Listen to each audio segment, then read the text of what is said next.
Hi guys, today we're going to throw our sticks away. Okay, so what's happening here is a long time ago when I first started playing, my first teacher really didn't know a lot about technique. He taught me a lot about grooving and he exposed me to jazz and different styles of music. But I wasn't getting a technical foundation and I started to try to develop that on my own. One of the things that I came up with that I wasn't aware for many years was useful was this exercise. And I use this exercise with beginners, all levels, depending on what I'm running into with the student. But it's a very good exercise for developing the speed of your hands. Just your hands, no fingers, no arms, nothing else, just your hands. Now, the first thing I believe a student of drumming runs into that's difficult is doing a single stroke roll. You have a phenomenon if you're right-handed, whatever your dominant hand is, right or left, the opposite hand that's not the dominant hand will tend to not react the same way and be on the same level when you're doing strokes and will generally have less control. Now, this thing I came up with is very simple. You raise your pad up a little. I'm going to raise this one up a little bit more. And you could just do this, relax. Don't sit back like this or, like that. Just rest your arms because all you're going to use is the rotation of your hand with your muscles going over this wrist joint. So the trick here is with your dominant hand and your left hand, both have to be relaxed. People will notice that maybe the left hand will tense up as you go faster with this exercise, but you got to relax it back and slow the tempo down. So here's the principle behind this, and I've used this to correct people with injuries and just to gain more speed for some students. And it's a great thing to teach people in the beginning when they don't have drum sets and they don't have sticks generally. Sometimes you'll get a student for a drum set to see if they're interested. For a drum lesson, and they don't have a drum set yet. And then you can work on some things before they get their drum sets and get them to get a pad and sticks. But this is the foundation right here. So, easy, right? Now the idea here is both hands have to be the same height. Now as you go faster, sometimes that's going to happen for some people.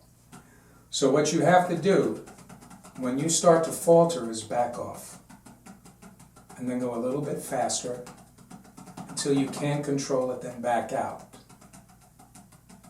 Then bring it back in. You lose it, back out. Back in. Back out. Back in, and then back out. So the idea here is as you speed up, is to stay relaxed. Keep your neck relaxed, your arms, your shoulders. So what's going to happen is when you get to your wall, what I mean by wall is where you can't go any faster without being like that. That's the wall. You don't want to stay there. That's how injuries happen. That's how you develop bad habits. That's how your brain creates bad circuits. So this is it. So that's as fast as I could play with my hands. Now if I'm going to play faster, I'm going to revert to some finger technique and slow the hand and rely less on the hand motion. So you start feeling tension, you back out, and back in. Now the idea is it has to stay even.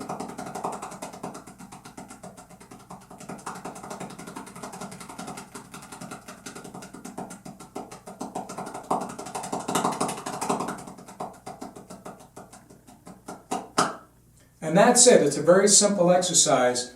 One of the things I want to also explain is that there are certain people, you see them on YouTube videos, that have extreme speed. They have a very fast finger technique and they're doing things with one hand. Well, not everybody is gifted with what's called fast twitch, muscle reflex. It's a thing I learned in sports when I was taking my son to learn baseball, and he was also doing a martial arts workout for fast twitch and also a baseball workout for fast twitch. And you can develop it to a certain point, but beyond that, you're going to hit a wall sooner or later. And if this is your speed with your hands, that's good enough. You know, as long as it's even. You could then incorporate different bounce techniques and finger techniques. Some people just have that little extra fast twitch ability that, you know what, don't worry about it. It's more important for you to play evenly and relaxed and groove. So yes, we should all strive for, you know, the best technique we can have. But some of your greatest drummers that have been recorded, some of them don't have the greatest technique, but they can groove. And that's why they get hired. Not because they could play, 300 or 80 beats a minute, with a single stroke roll or with one hand or whatever. It really is not as important as making it groove and making it sound rhythmical. Anyway, I hope this exercise helps. Very easy. You could use it as a warm-up before a gig. But that's as fast as I'm going to play with my hands. Everything else that comes after that is going to have to do with other technique. All right, I hope you enjoy that and I hope it helps. Take it easy.